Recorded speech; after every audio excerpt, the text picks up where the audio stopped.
We were maybe 10 minutes into the park. Bright skies, overpriced popcorn. That smell of cotton candy and grease that somehow makes you feel like a kid again, even when you're pushing a stroller with a lukewarm latte in the cup holder. It was me, my wife, and our daughter Ava, 6 years old, obsessed with flamingos, wearing her glittery sun hat and a shirt that said, "Future CEO." She was ecstatic. First time at Westland Grove. Not one of the big national chains, just a mid-sized family amusement park a few hours from where we live. Rides, mascots, splash zone, the whole nine. We'd barely made it past the entry plaza when a man stepped out from beside one of the info booths. Khaki pants, blue polo, lanyard. Everything looked legit. He smiled wide and crouched to Ava's level. "Hey there, superstar. Want to be part of our VIP Explorer Club today?" Ava looked up at me, grinning, then back at him. "What's that?" she asked. "It's a fun surprise," he said, holding out a neon green wristband. "Special games, exclusive rides, free snacks. But it's only for kids who say please." She giggled and said it, of course. "Please." He gave her the band, snapped it around her wrist, winked at me like it was all part of the magic. "You're gonna have a blast. Have fun, guys." He walked off toward a side path near the mascot meet and greet area. We didn't think twice. We should have. God, we should have. 5 minutes later, she was gone. It was during the fountain photo. My wife and I were arguing about where to eat. Ava was right next to us, then not. We thought maybe she wandered behind a bench or toward a snack cart. 10 seconds became 30, then a minute, then panic. We fanned out, started shouting. "Ava! Ava, baby!" Security was called. They asked what she was wearing, what she looked like. I mentioned the wristband. "One of your employees gave it to her. VIP Explorer Club or something." They paused. "Sir, we don't have a VIP Explorer Club." I remember feeling like the words didn't make sense in English, like someone was feeding me lines from the wrong movie. "What do you mean?" He had a uniform, a lanyard. "Can you describe him?" I did. Hairline, voice, even the dimple on his left cheek. They nodded, wrote it down. Then one of the supervisors pulled me aside. "We need you to come with us." They brought us to a small office behind the security center. It was cold, harsh lights, too quiet. They showed us the surveillance feed from the fountain area. There we were, me, my wife, and Ava, laughing, arguing, trying to get a decent picture. And then you see her step away. Just a few feet, then out of frame. That's it. No man in khakis, no blue polo, no lanyard. Just a blur near the left side of the screen, something moving fast, but no ID, no face. It didn't make sense. He was real. I saw him, heard him. So did Ava. So did my wife. But in the video, it's like he's not there. They sent rangers, volunteers, everyone. Park closed down within the hour. Announcements were made over the PA system. Search dogs were brought in. I wasn't allowed to help. They said it would contaminate the scene. They asked for any photos we had. I gave them everything. Camera roll, cloud access, socials. That's when we found it. One photo, snapped automatically during a burst shot. Probably while I was fiddling with the camera settings. In the far background, half obscured by a vendor cart, there he was, smiling, looking directly into the lens and holding up a walkie-talkie. They kept calling it the perimeter. Code word for, we have no idea where she is. The park was closed, locked, swept. Dozens of staff combing every inch. Uniformed responders, helicopters circling, and still, nothing. That was the longest night of my life. The longest hours of doing nothing but pacing circles in a folding chair while strangers tried to explain how they lost a 6-year-old in a theme park with 212 cameras. At one point, I asked one of the detectives how many children go missing here. He paused, avoided my eyes. "Not many," he said. "Not none. Not, this has never happened. Just, not many." The next morning, a ranger found something. A security cart was parked by the West Bridge lift ride, which had been closed for maintenance since early spring. No cameras in that area, no foot traffic, off limits to guests. And just behind the station, half hidden beneath a tarp and some broken fencing, was a small service entrance.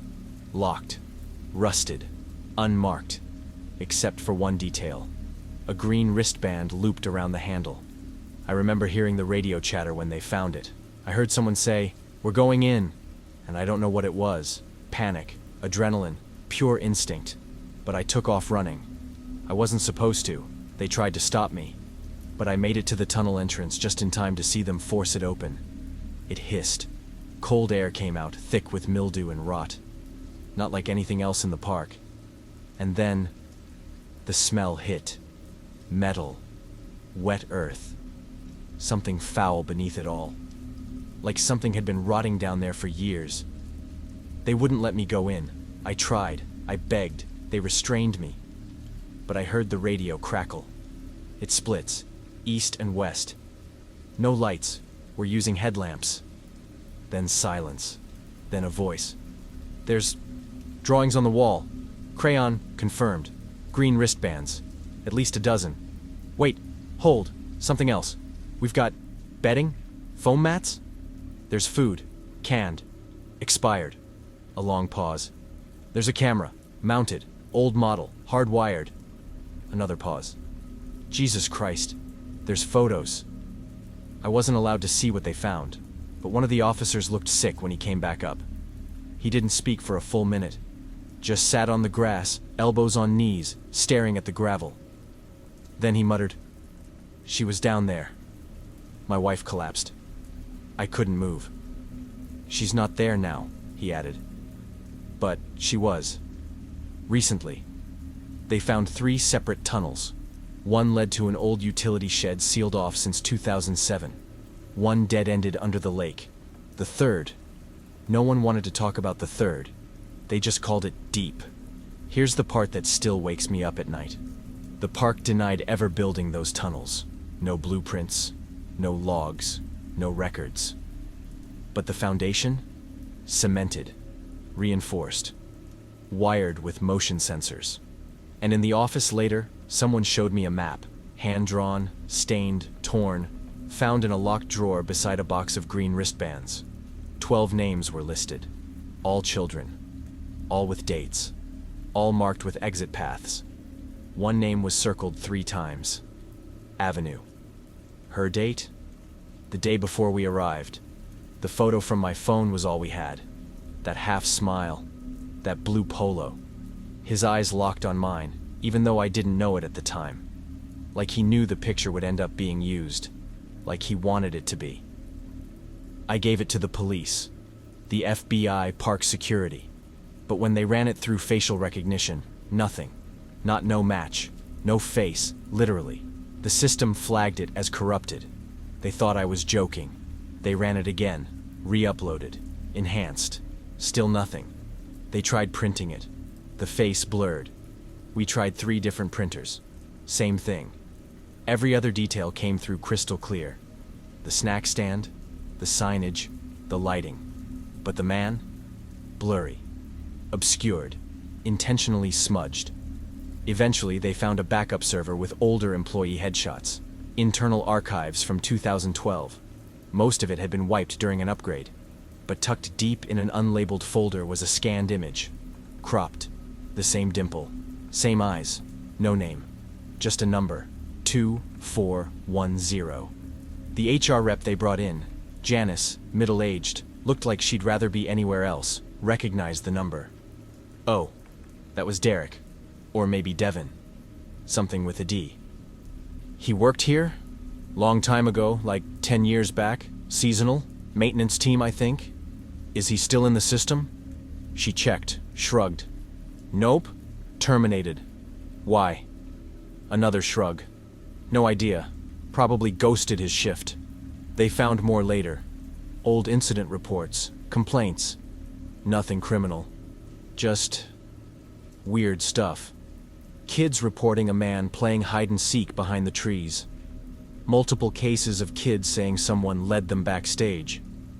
One report from a parent saying a man offered their child a bracelet, then disappeared when they turned around. All dismissed. No proof, no follow-up. just forgotten in a file somewhere. Until Ava, the media got hold of it eventually. Girl missing from family park. Creepy employee lures child with wristband. They didn't know half of it, and they sure as hell didn't report on what was found in the third tunnel. They didn't report the dated Polaroids taped to the concrete, or the row of labeled shoes, or the plastic bins, each marked with a name and a scent-coated collar.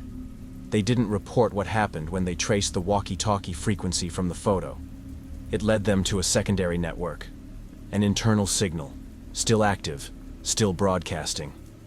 Here's what they told me in confidence, off the record, late at night, over coffee in a paper cup with a shaking hand. The park had a blind spot. It wasn't an accident.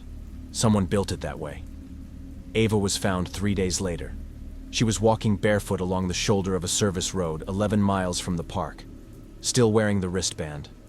No memory of how she got there. No memory of the tunnels, just fragments.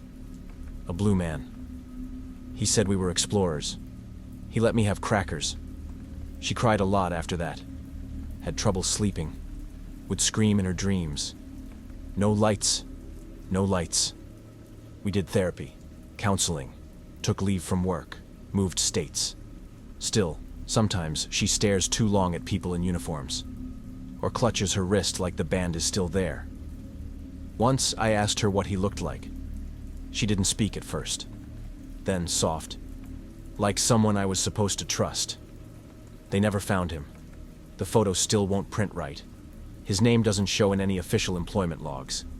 But every once in a while, every few months, a parent will report a man in blue offering a wristband to their kid. Different park, different state. Same lanyard, same smile, same green band. And now, I don't go near amusement parks, but I still check their wristbands.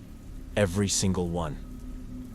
Because some nights, when the dreams come back and Ava starts to cry, I still hear his voice whispering in my head, "You're gonna have a blast."